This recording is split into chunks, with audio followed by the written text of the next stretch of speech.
wabarakatuh.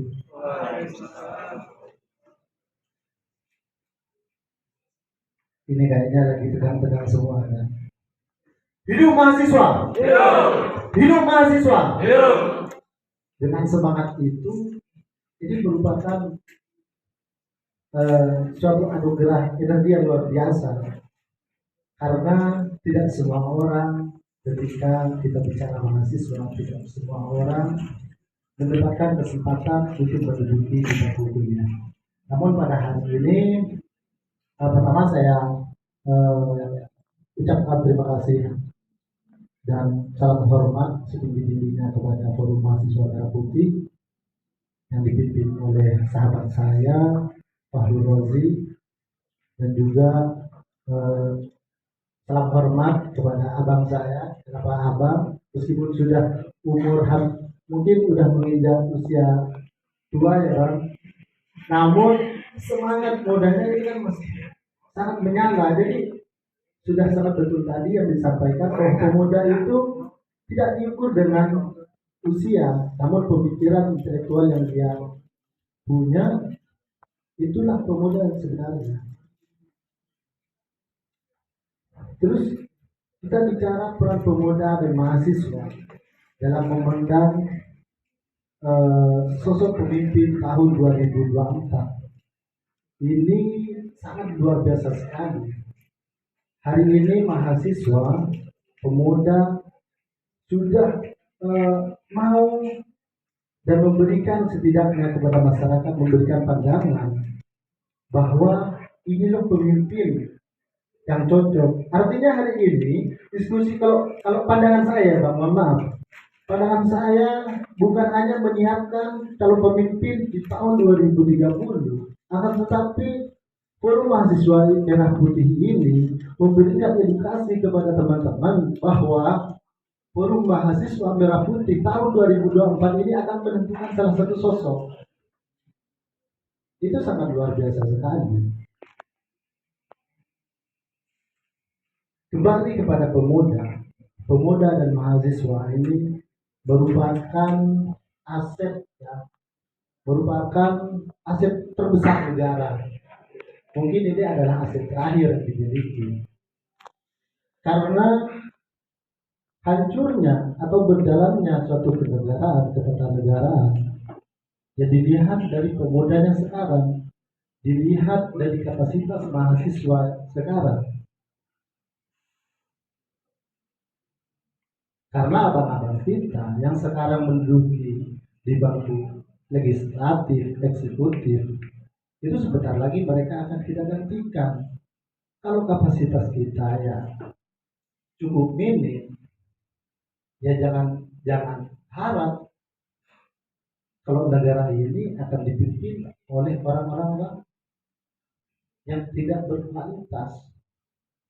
Dan juga sebagai mahasiswa ya, ini mahasiswa itu selalu terlibat dan dilibatkan dan wajib dilibatkan.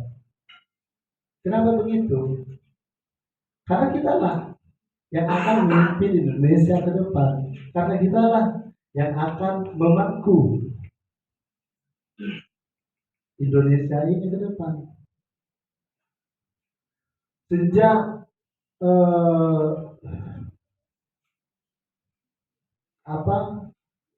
awal kemerdekaan juga, sebelum negara kita merdeka, pada saat bom Nagasaki dan Hiroshima waktu itu, pemuda yang disebutkan Bang Ahmad Lutfi, ada 10 orang gila, 10 pemuda gila yang menculik Soekarno dan Bung Hatta pada tanggal 16 waktu itu.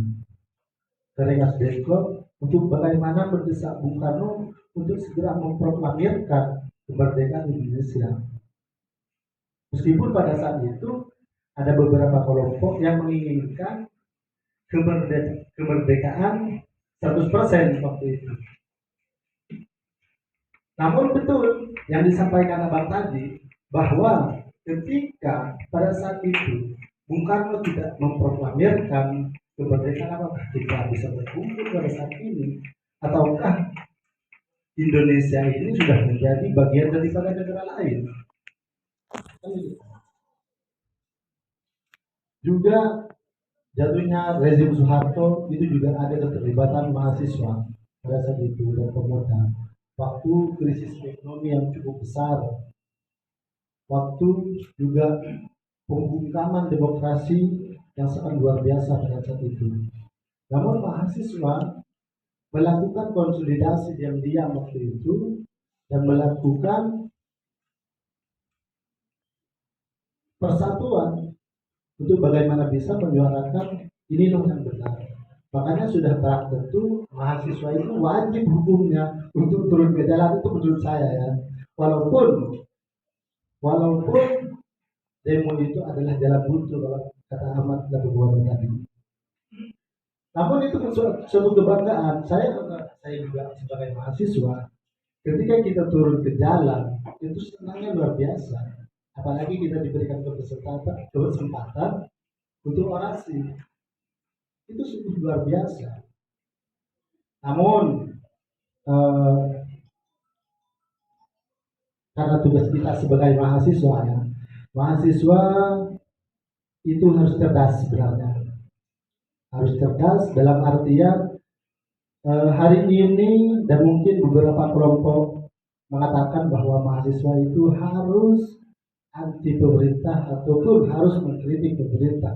Namun saya katakan bahwa mahasiswa tidak, tugasnya mengontrol itu ya mengontrol itu.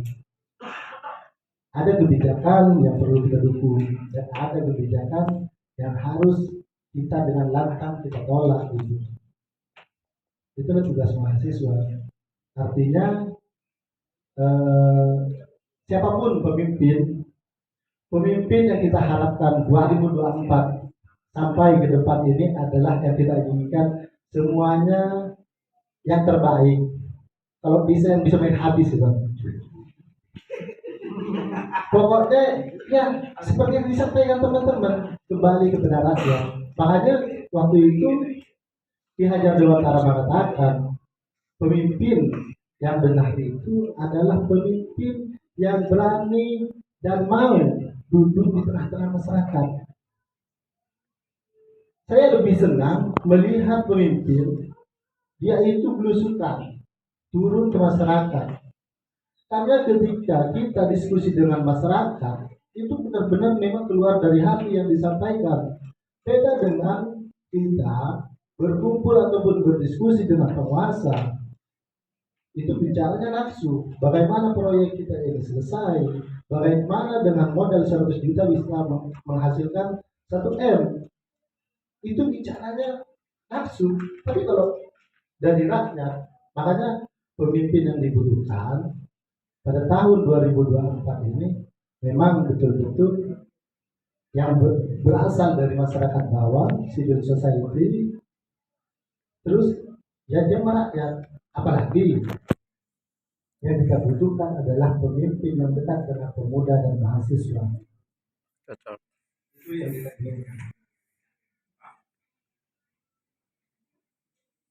Melihat beberapa kejadian ya, pada pesta demokrasi tahun 2014-2019, perhelatan yang sangat besar. Maka dari itu kita mahasiswa di sini, Forum Mahasiswa Merah Putih, memberikan edukasi kepada teman-teman, khususnya ini kita diskusi bersama bahwa yang kita inginkan pemimpin tahun 2024 nanti adalah pemimpin yang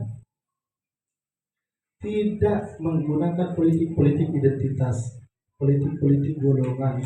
Itu tidak kita inginkan. Karena kenapa?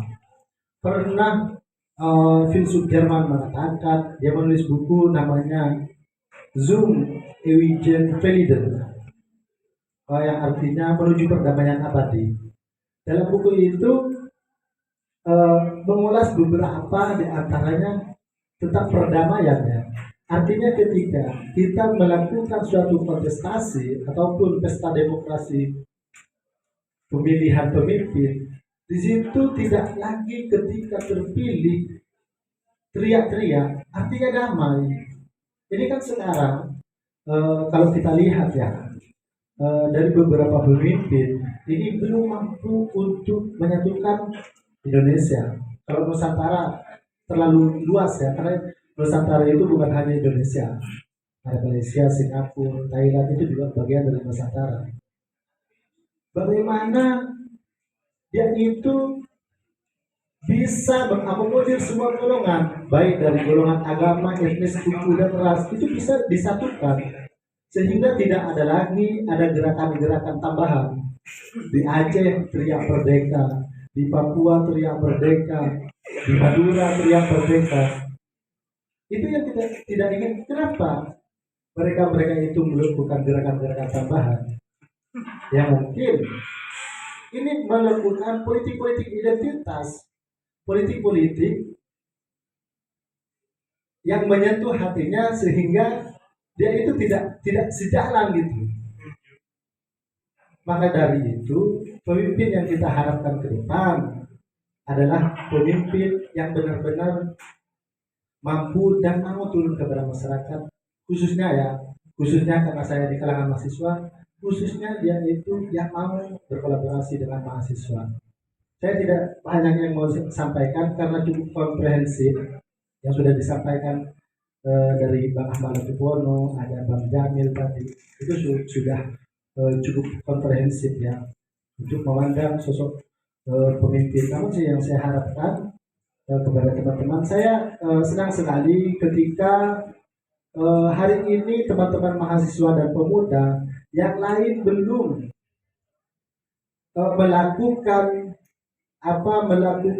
pandangan secara khusus, tapi teman-teman mahasiswa hari ini ada beberapa mahasiswa yang menyatakan bahwa dia itu ini loh calon pemimpin saya itu sangat hebat.